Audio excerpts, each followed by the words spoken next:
जय भीम साथियों, मैं हूं त्रिवेंद्र पंकज और आप देख रहे हैं हमारे YouTube चैनल सम्यक सार। साथियों, आज हम इस एपिसोड में चर्चा करने वाले हैं चंपा बिस्वास स्कैंडल की।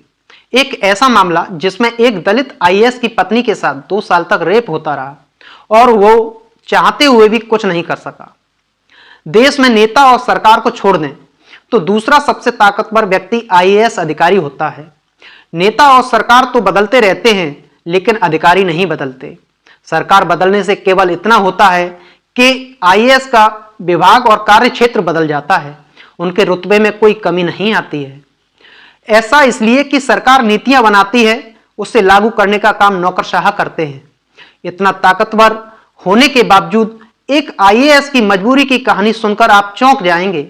पूरे तंत्र से आपका विश्वास उठता नजर आएगा कि कैसे एक रसूखदार नेता के सामने दिल्ली तक की सत्ता कुछ नहीं कर पाई। यानी एक आईएएस की पत्नी के साथ 2 साल तक रेप होता रहा और वो कुछ नहीं कर सका। बात है चंपा बिस्वास कांड की और लालू यादव के शासन की। बिहार में 1990 के बाद से 2005 तक का वो दौर था, सरकार के चहेते नेताओं के सामने सभी बेबस होते थे।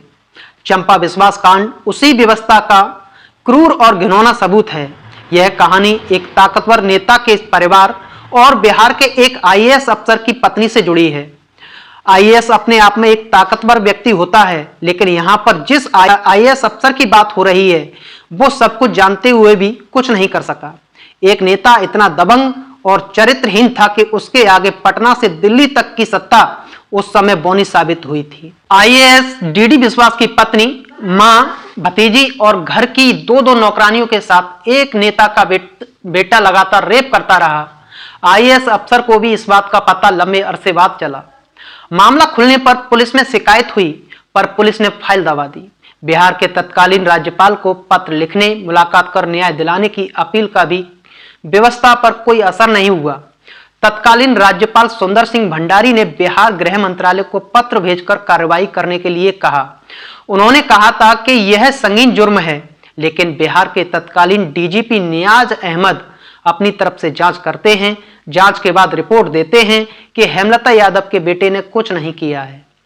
दरअसल 18 जुलाई 1990 को 1982 बैच के आईएएस अधिकारी डीडी बिस्वास की शादी चंपा बिस्वास से होती है। 2 नवंबर 1995 को वह पटना के बेली रोड पर शिफ्ट होते हैं। डीडी बिस्वास को समाज कल्याण विकास विभाग में सचिव पद की जिम्मेदारी मिलती है। बिहार समाज कल्याण बोर्ड के अध्यक्ष, आरजेडी विधायक और ताकतवर नेता हेमलता यादव को बनाया जाता है। आवास भी हेमलता यादव और डीडी बिस्वास को बिल्कुल पास में ही अलॉट होता है।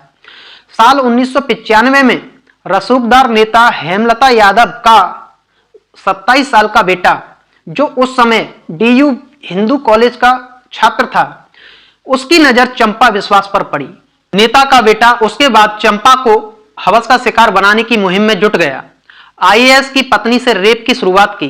कहानी 7 सितंबर 1995 से शुरू होती है, जब एक दिन अचानक हेमलता यादव घर में मौजूद थी।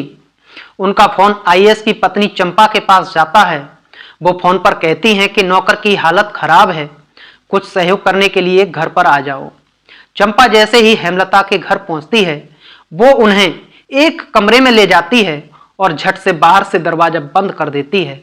कमरे के अंदर हेमलता का बेटा मृत्युंजय यादव चंपा से जबरन रेप करता है। रेप के बाद हेमलता यादव चंपा को धमकी देती है कि इस घटना की जानकारी किसी को मत देना। इसके बाद मृत्युंजय यादव बार बार ऐसा करता है। वो जब चाहे चंपा के घर पर पहुंचकर रेप कर देता है। मृत्युंजय न केवल चंपा का रेप करता है, बल्कि उनकी भतीजी को भी अपनी हवस का शिकार बनाता है। अलग अलग समय में आईएएस की 2-2 नौकरानियों से भी रेप करता है। नौकरशाह के आवास पर उनकी मां पर भी हाथ डालता है।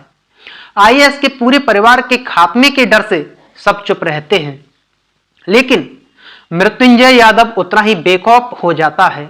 अंत में आईएएस डीडी बिस्वास एक वरिष्ठ पुलिस अधिकारी से इस बात की चर्चा करते हैं।